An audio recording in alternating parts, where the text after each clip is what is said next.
By the time the sun pushed its first pale blade over the rim of the prairie, the puppy had bitten him twice. The marks on the cowboy's thumb and the web of his hand pulsed like tiny coals, but he said nothing. He kept his palm steady, a leathered raft catching a storm, and the puppy snarled at it again. A sound too big for a body so small, a sound like a hinge that never knew oil. Wind lifted wheat straw from the barn floor. Dust hung in the air like prayer. 25 cents had exchanged hands outside the feed store under a crooked sign that squeaked in wind like an old fiddle. Aggressive, the boy had said, shrugging, the coins bright in his palm. You can have him for a quarter. The cowboy pocketed the pup and the problem with the same motion, and now, hours later, that problem sat in a broken apple crate on the tailgate, eyes too alert and too old for their age. Far out, a hawk wrote circles over the pasture, and the cowboy watched it as if it were telling his future in the sky. Short, sharp loops of patience. He breathed in hay and winter, and something he didn't know how to name. He didn't plan on buying a dog that morning. He planned on oil for the tractor and feed for the yearlings, and nails for the north fence where a winter bull had leaned his weight like an argument until the posts gave up. But the feed store door stuck on the swollen threshold, and when he put his shoulder to the wood, the bell above it made a sound like a tin bird choking on air. And that's when he saw the boy out front with a cardboard sign and a cardboard box, and a face that had already learned to hold still when the world said no. 4 pups had sold at prices that sounded like hope. The 5th had not. It stood in the corner of the box with its back to the world, and its small head pressed into a place where the cardboard softened from damp, and when the boy reached for it the pup spun with a tiny snarl as choreographed as lightning. Aggressive, the boy said, and you could hear somebody else's voice in the word, somebody who did not stand here now. A quarter and he's yours. The cowboy, who had no wife to say that a house needed quiet, who had only the ranch and the sky and a coffee pot that wrestled with mornings like he did, set a single silver coin in the boy's hand, warm from his pocket, and thought that sometimes a price told you only what a thing had cost to the seller, not what it could be to the buyer. He bent a little, and the puppy's eyes opened in a flash that had nothing to do with age, and everything to do with survival. The cowboy had known men with that look in bar mirrors at closing time. He tipped his hat to the boy, muttered thanks, and carried the box away as if the pup might break and ruin him in the same motion. At the tailgate, he made a space amid the bales and the salt blocks and set the box where the wind could clear its throat around them. He slid one hand in slow, palm up, the way a horseman does with a colt that's seen too much rope. The pup struck for flesh on instinct, a snake's echo without a snake's consequence. The cowboy didn't jerk. Pain flared, then glowed, then settled, and he left his hand there like an apology. Auden, his white-faced gelding, looked over from the trailer slot and blew a soft, skeptical breath that smelled like old hay. The cowboy lifted the pup the way he lifted wire, with respect for what it could do to you if you got arrogant. In the cab, the heater coughed tired warmth, and he cut the radio's static to almost nothing. Between the empty bench seat and the beat-up thermos, he made a cradle of his coat and fit the apple crate into it, as if the truck itself could learn to carry a nervous heart without spilling. The prairie rolled past the windshield in long sentences of brown and gold, and the first early spill of winter's white at the edges. He drove with a steadiness that made the road look like it surrendered to him rather than the other way around. When the pup growled, he hummed tunelessly. When it yipped, a sound like brittle paper tearing, he kept humming. Somewhere near mile marker 31, the pup's breathing matched the rhythm of the old engine, and the cowboy felt something in his chest match it too, a metronome reset after a long silence. The ranch always looked lonelier in November. The cottonwoods along the creek let go, and their leaves plastered the mud like scales on some fish the earth had caught and would not release. The windmill turned in lazy acres, and the trough pretended it did not need the hammer to clear ice at dawn. He parked by the big barn that had outlived 3 owners and 3 deep summers of grasshoppers and lived still with dignity. He carried the crate inside and set it on a pallet near the feed bins where the air smelled like oats and leather and mouse. The pup took inventory with its nose and saw nothing to love, its growl sharpened. The cowboy arranged 2 old saddle blankets into a small cave where the weight of the world could not find the pup for a while. He set down a bowl and then added another because he'd learned the hard way that two identical choices can feel like mercy when a body has only known one way out. He left his jacket on the floor beside the crate as if a piece of himself could stand guard without being watched. On the second night it rained, a different rain than spring's rattling drum. This was the gray breathing of a sky too tired to weep hard. The cowboy sat on an inverted bucket and pretended to read a dog-eared manual about hydraulic pumps. The puppy stared at him the way a locked door stares, without blinking. When the wind rounded the barn's eaves and the tin roof clicked a story of water finding its mind, the pup trembled but did not whine, and that was new. The cowboy did not speak the word for good out loud. He let it float in the space between them like hay dust you can see but shouldn't inhale. Later, when coyotes tuned the dark to their key and sang the ridge line thin, the puppy lifted its head and listened with wild recognition that lived in its bones before its birth. The cowboy watched the ears prick and the throat swallow and the eyes go to a far place and return, and he felt foolishly honored by the return. In the morning, his thumb wore a crescent scab from yesterday's teeth, and he pressed it once against the fence post like a badge before he went back to work. The war between them was not dramatic, it had more to do with inches than with battles. The pup would inch closer to the bowl when he was stilled, and he would inch the bowl closer to the pup when it slept. He would set his boots so that the toes pointed away from the crate, a small signal in the animal language of men who work with prey and with partners and know that both do better when the world does not bear down on them. Twice the pup lunged for him from sleep, eyes red with dreams, and clicked teeth against the leather of his glove. He did not punish a dream, not when waking is punishment enough. By the third week, the puppy had tasted his skin so many times without victory that the taste itself began to mean something else. He finally tried a name on the air, the way one tries a hat in a mirror when nobody is watching. Buck. The name didn't fit at first, then it did, the way boots do once the creases and the dust know each other. The pup didn't come to it. It turned toward it, a smaller, truer thing. The cowboy moved through his chores with Buck's suspicion braided into them, as if the whole ranch had to learn to carry one more fragile fact. He mended the north fence, and Buck watched from the shadow of the pellet stove until watching turned into boldness and boldness into a half trot that died 3 steps from the hem of his coat. He salted the back pasture and Buck ran circles, not around the cowboy, but around the bowl he'd carried there and set down.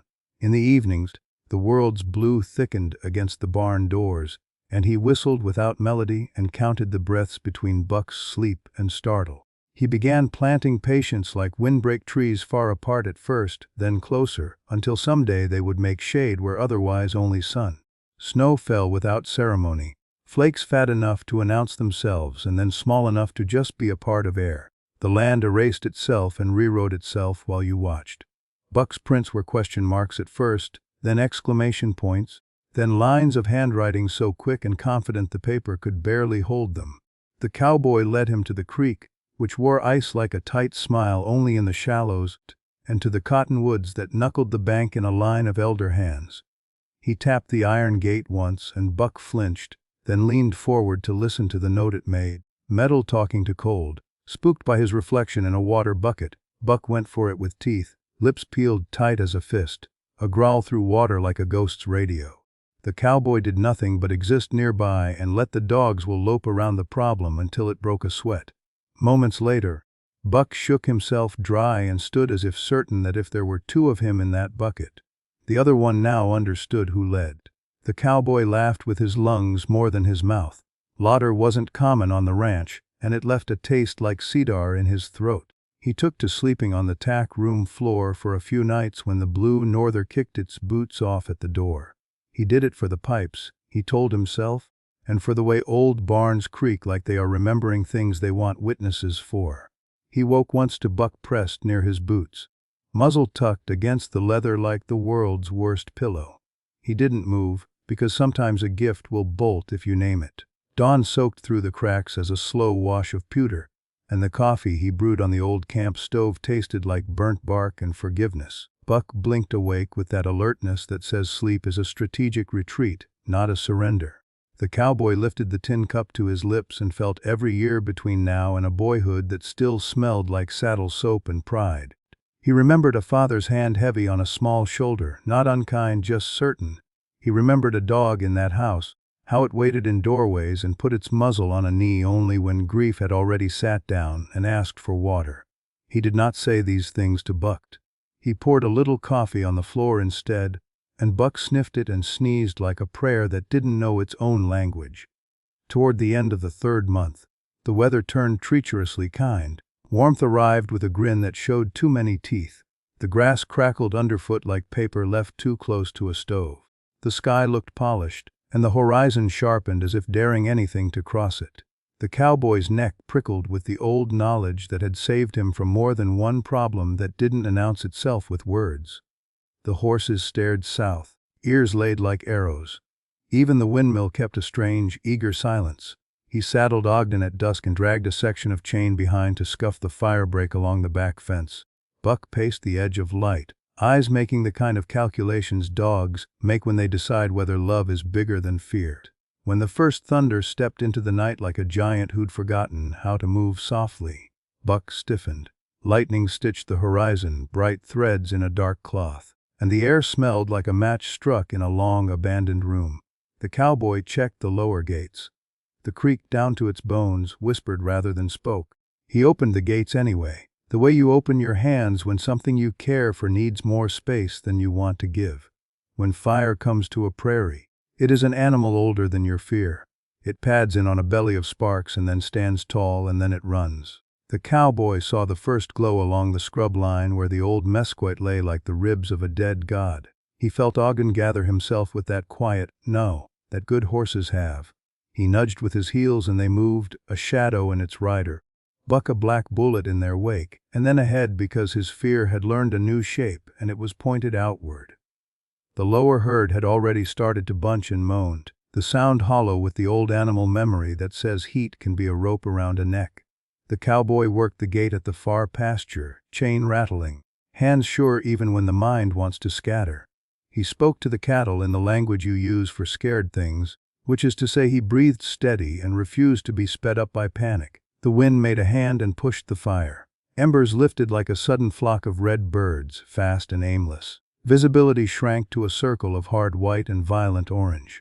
Ogden spooked not at the fire, which a good horse can understand, but at an ember that rolled like an eye across the ground and winked out and then back on and then out again. He spun to avoid the ghost of it, and the cowboy, who had ridden through fiercer storms and worse nights, was a second slower than the laws of motion require for a clean save. The saddle slipped just enough to turn grace into gravity. He went down into old thorn and a confusion of downed wood. Air left him without an explanation. Pain replaced it with arguments, the shoulder a drilled shaft of heat, the ribs a rack left in the wrong sun, the thigh trying out new words for the color black. He tried once to stand and the world tilted until the stars became stones under his feet. Smoke found his mouth and climbed in like a thief. He could taste the land burning.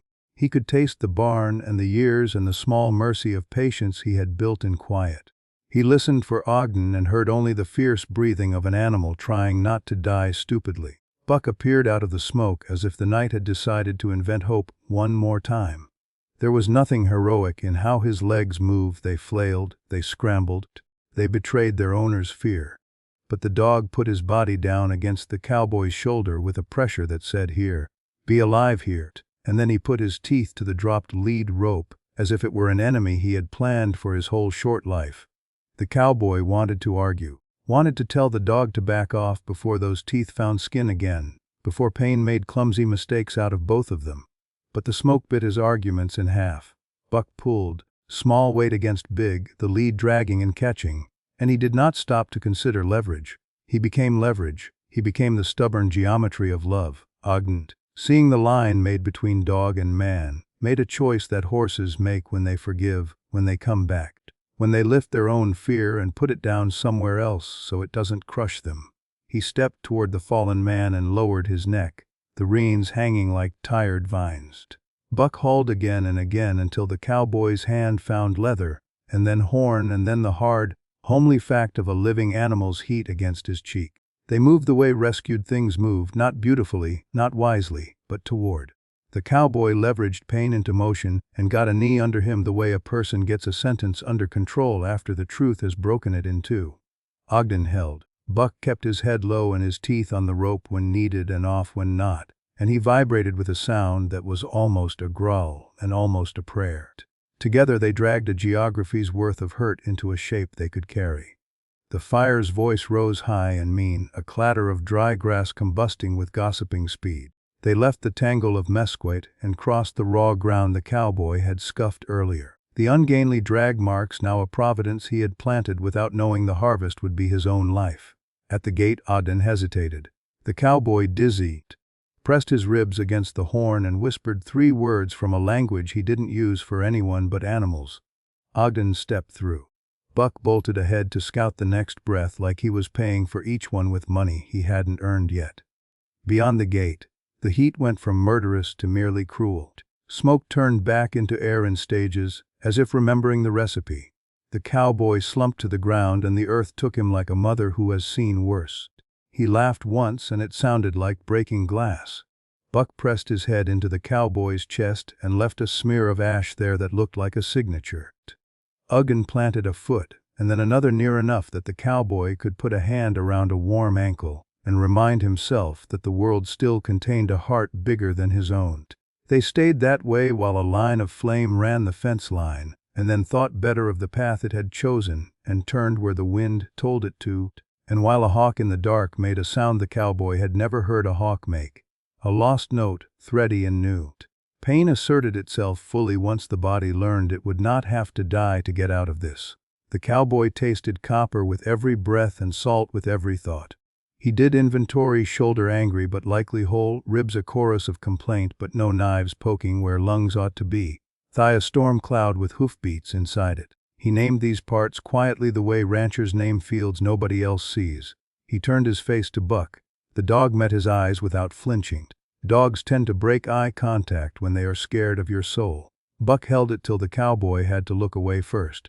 They made the long, unhandsome walk back to the barnyard like pilgrims who have no relic to show for their faith, but their continued motion. The fire burned out by morning on its own terms, after making scars of things that didn't deserve it and sparing other things for reasons beyond arithmetic. The air in the dawn had a clean, wrong smell, like a house just moved into that still carries the ghost of other lives. The cowboy limped to the hydrant and Buck drank as if thirst had been invented for this exact moment. Ogden slept standing, the dream of running in his legs. The cowboy sank onto the tack box and laughed again, softer this time, as if the sound itself had learned not to be sharp. His hands shook with a rhythm not entirely unpleasant, a tremor that said you are alive and every part of you knows it. He wrapped an elastic bandage around his ribs in the mirror nailed to a post and did not look at his eyes for long. Shock did not arrive immediately. It waited until the chores insisted on their right to be done, until the gates were counted, the troughs broken, the fence line walked. It came in the kitchen with the kettle shrilling like a whistled warning from another century. It came when he lifted his mug and realized he had to put it down twice before it could stay in his hand. He sat, and the chair held a man who had been carried back to himself by a dog he had bought with a coin you could lose between couch cushions. The mathematics of that offended him in a way that felt like worship. He looked at Buck, who had found the exact rectangle of sun on the kitchen floor and poured himself into it as if light had a mold shaped like a survivor. The cowboy said nothing because some sentences should be paid for slowly. He placed his palm on the floor beside the dog's muzzle. Buck's eyes flicked to the hand, then to the man, then back to the hand. He set his head there with a sigh that emptied a precinct of fear and filled it with the ordinary. News of the night traveled up the road and down the fence line, as such news does. Through tire tracks at the shoulder, and through the horse's eyes when the neighbor rode by slow, through the ash on the wind and the way the sky had a slightly bruised quality by noon. A man came by with a water tank and a jagged scar on his cheek that looked like a lightning fork had claimed him for a moment and then mislaid him. They didn't talk much. Men didn't when talking would cost a thing better saved for the next time the day asked more than it should. The neighbor left a sack of feed that he pretended he had meant to bring anyway. The cowboy nodded thanks that included other words he wasn't born to use freely. Buck watched from the barn door, one paw tucked up in the way dogs keep some softness safe in case the world requires it later. That night, every sound spoke with a little echo of its earlier fear. The wind in the cottonwoods had a history now. The metal roof clicked with a story it was not done telling. The cowboy lay on the floor again and felt his ribs argue each breath and decided he was not, after all, a young man. Buck curled in the crook of his knees because the body seeks mountains to lean on even when the mountain is just a hurt leg. The cowboy slept where he had been thrown, inside the arc of a possible ending. In dreams he heard hooves and flames and the sound of a coin dropping into an open hand and falling forever through a long throat of time. When he woke the way people wake who have died in dreams and have to renegotiate all the contracts slowly, then all at once. Days returned with their smaller scales. The ranch did its usual magic of turning big pain into small tasks. The cowboy fixed a hinge and in so doing fixed a piece of himself. He cleaned ash from the water trough and felt something like gratitude for the stubborn chemistry of water. He leaned into Ogden and let the horse's breath rinse something burned from his clothes. Buck, who had spent the first half of his life with teeth bared at the unfriendly, spent these new days with his mouth open in a shape that looked dangerously like joy.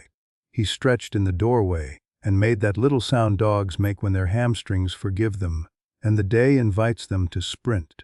He stole a glove and left it where he used to leave fear, by the crate that had once held his trembling like a cup. The cowboy pretended to be annoyed and then failed at the pretending and smiled so wide his face complained. He took Buck out to the far gate after breakfast when the frost was little diamonds and the sun had not decided yet whether to be cold. He threw a stick with a motion that hurt and a promise that felt good.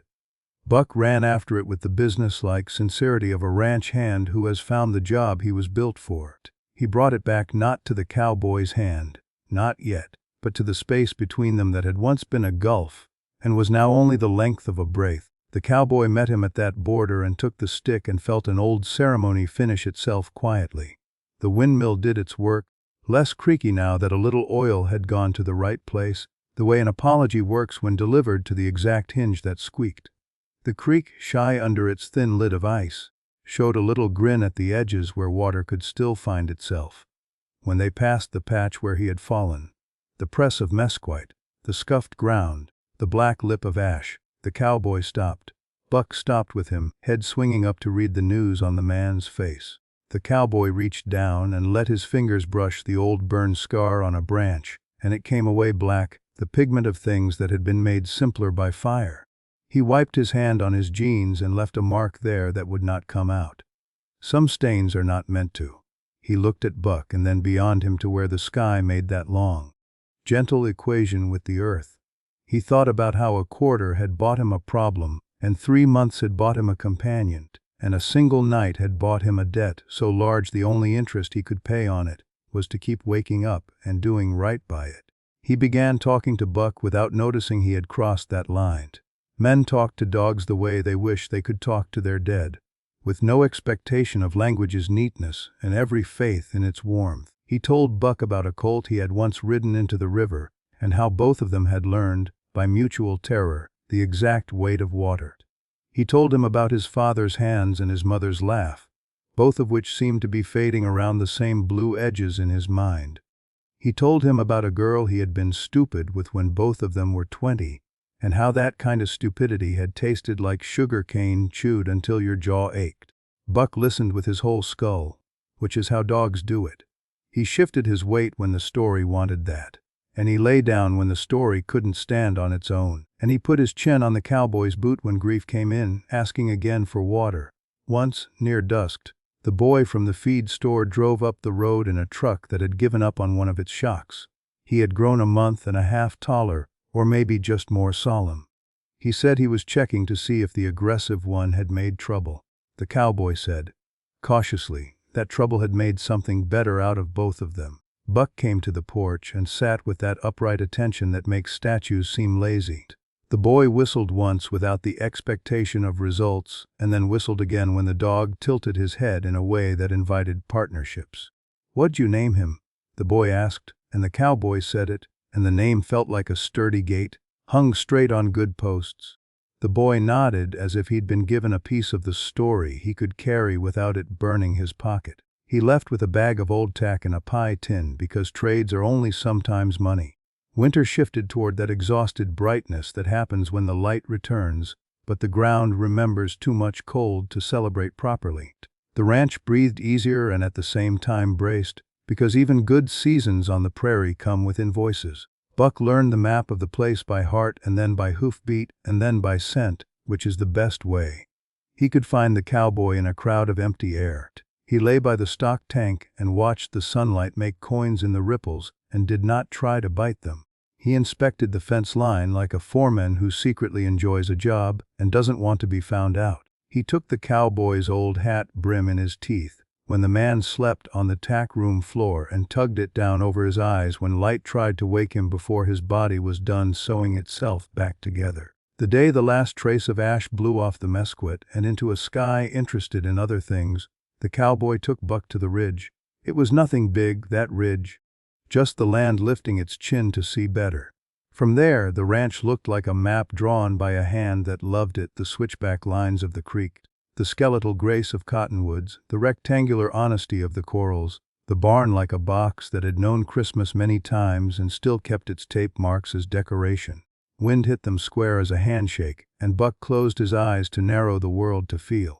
The cowboy put a hand on the dog's shoulder and felt the sturdy mess of muscle built by running, by pulling, by refusing to let a man die in thorn. He breathed in the smell of winter sun on dog hair, clean, warm, almost sweet. He tried to say thank you without saying it, because there are days when gratitude is too big to wear the smaller clothes of speech. Instead, he stood there a long time, which is, if you listen to the old-timers, how prayers are usually said out here. Night came slower after that, and when it did it brought good tired rather than fear, the kind that lies down with you and doesn't need to make its case. The puppy, the dog, slept with his head turned toward the door. Not because danger lived there, but because some habits, once forged, are better than locks. The cowboy's hand found the scar on his thumb where the first bite had left the crescent. He pressed it and felt nothing but history under the skin. He thought about that quarter as it had flashed in morning light, about how bright the boy's palm had looked, about the terrible accuracy with which we price what we don't want to keep. He thought about the other currency the world takes, time and breath and the willingness to go back into a barn after it has burned you awake. In the end. And the end is never really the end with a ranch. Only the point in the story where the camera pulls back enough so you can see how small and stubbornly beautiful it all is. He sat on the porch with Buck's weight against his boot.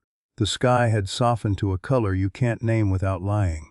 Crickets rehearsed their old lines, confident even when a late frost might still come and erase their effort. The windmill turned like a slow idea maturing. Somewhere a field mouse made a plan that would feed an owl. The cowboy reached for the tin cup on the railing and found it with a steadier hand. He lifted it and held it half an inch above the wood, and then set it down without spilling. Shock, when it had arrived, had done its loud work and left. What remained were two shadows and a long stretch of country that had agreed to let them keep walking across it. If you were to look at them from far away, from the lip of the horizon, say, where hawks rid the calligraphy of fields, you would see only the small arithmetic of motion. A man rising, a dog standing, the porch step taking their combined weight. Up close, though, you would see the more complicated math scratched into the air between them, what a coin buys and what a winter costs, and how a creature taught by pain to bite can be taught by kindness to pull a life out of fire. The night opened wide. The door stayed open, too, the way it does when someone you love has not yet come in from the dark, but you have learned to trust that they will. Buck lifted his head and sniffed as if the wind itself had written his name out there, and he needed to sign for the delivery. The cowboy rubbed the place behind one ear where a small divot in the skull made a perfect fit for a big hand, and the dog leaned into that touch the way land leans into spring without embarrassment. The last light climbed the barn roof and left it silvered. In that quiet, steady, earned, clean, you could almost hear the sound a soul makes when it finds the exact shape of home.